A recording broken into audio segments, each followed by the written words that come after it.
Good morning everyone समस्त को जय जगन्नाथ जय माता राणी जमती काली आपण मैंने देखिले कि आम आम बाड़ी रे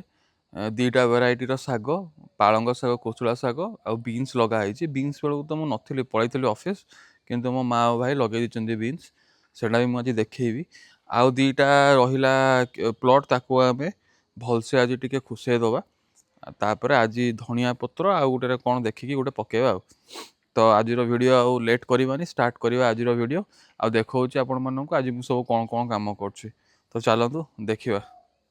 जमती कि मुझे कहूली यहीटार पूरा फुल पड़ी पालंग शाग पूरा फुल पालंग शाग ये पड़ जाटार पड़ी कोशला शाग आउगुड़े पड़ी बीन्स तो एतिकी जिनस एटा रहीगला आटा रहा एटा टी आज ताड़ी पूरा भलसे करदे ताकि से माने धनिया फणिया कौन बुणवे आटारे भी देखिकी गोटे कौन करवा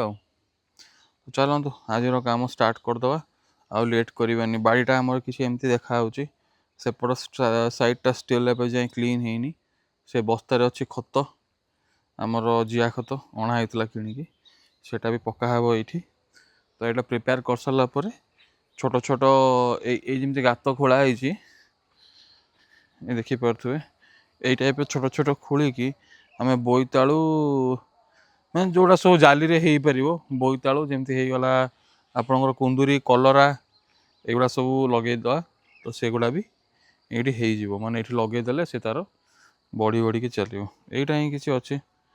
बाड़ी सिचुएशन यही जगटा को आम टे खोलिकी साइज करदे तो लेट करवानी स्टार्ट करिया आज काम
यहाँ खुशे सारी किसी गोटे एमती देखा ये गोटे कनेक्शन दिखाई पानी आज ही कराई पाइपटा लगा हम आज ये जगह आम पानीटा लगा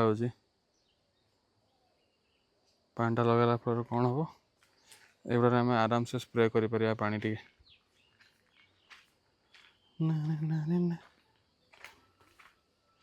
यहाँ है पानीटा बढ़िया बाहर नुह कि एने आसो ओहो लगिगला टेप डायरेक्ट खाली पाइप कनेक्शन कराई कि सब स्प्रे गुड़ा माड हो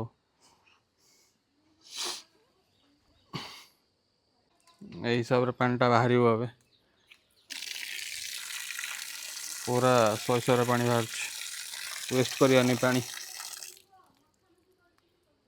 जस्ट देखो सैंपल केमती कौन पानी बाहर खाली पाइप गोटे आणिकी पूरा फुल स्प्रे कर दिया हो पूरा करदे गाइस बाड़ीटा पूरा साइज करदे टाइम टिके लगे बट यहाँ आज जमी एवं टे करदेली बुणा बुणी करने इजी हो चारिआडे किसी फूल गछ सब लगेद पछपटा सबुठ खराब थिला कंडीशन पछपटा को ही आगे सुंदर करिवे तापर सामना आटा करिए ଏଇଟା ହିଁ ଥିଲା ଆଜିର ଭିଡ଼ିଓ। ଆଜି ଏତେ କିଛି କରିହେଲାନି, ପୁରା ସର୍ଟ ଭିଡ଼ିଓ ରହିବ ବିକଜ୍ କନେକ୍ସନ୍ ଗୁଡ଼ା ସବୁ ଚାଲିଛି ପାଣି ଫାଣିର। ଟିକେ ଭଲସେ ସବୁ ଜିନିଷ ପ୍ରିପେୟାର ନ କଲେ ଡେଲି ପାଣି ଦେଇ ହେବନି। ଆଉ ମୁଁ ବି ଟିକେ ହାଲକା ଆଜି ଗୋଟେ ହିଁ ପ୍ଲଟ୍ କାମ କଲି, ମୋତେ ବି ଟିକେ ଆଜି ଭଲ ଲାଗୁନି କ'ଣ ପାଇଁ, ତ ସେଥିପାଇଁ ଆଜି ହାଲକା ଫୁଲକା ଏଇ ଭିଡ଼ିଓ ରହିବ। ଆଶା କରୁଛି ଆପଣମାନେ ସବୁ ମୋର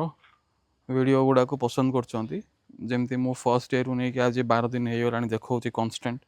କି କେମିତିଆ କ'ଣ ସବୁ କାମ ଚାଲିଛି। ଏଇଟା ହିଁ ଥିଲା ଆଜିର ଭିଡ଼ିଓ। ସମସ୍ତେ ଲାଇଫ୍ରେ କିଛି ନା କିଛି କରନ୍ତୁ, ପଶୁପକ୍ଷୀମାନଙ୍କୁ ଭଲ ପାଇବା ଦିଅନ୍ତୁ, ଗଛପତ୍ରକୁ ଭଲ ପାଇବା ଦିଅନ୍ତୁ। ଆଉ କ'ଣ କହିବି, ଦେଖା ହେବା କାଲି କିଛି ଗୋଟେ ଅଲଗା ଭିଡ଼ିଓରେ। କାଲି ଦେଖେଇବି ଆପଣମାନଙ୍କୁ କ'ଣ ହେଲା ରେଷ୍ଟ କାମ, ବିକଜ ମୁଁ ତ ଏବେ ପଳେଇବି। ମମି ଭାଇ ଯଦି କିଛି କରିବେ, ନହେଲେ କାଲି ଆସିକି ପୁଣି ଆଉଥରେ ବାଡ଼ିଟାକୁ ସଫା କରିବା, ଆଉ କିଛି ଗୋଟେ କରିବା। ରହିଲି, ଦେଖା ହେବା କାଲି। ଜୟ ଜଗନ୍ନାଥ।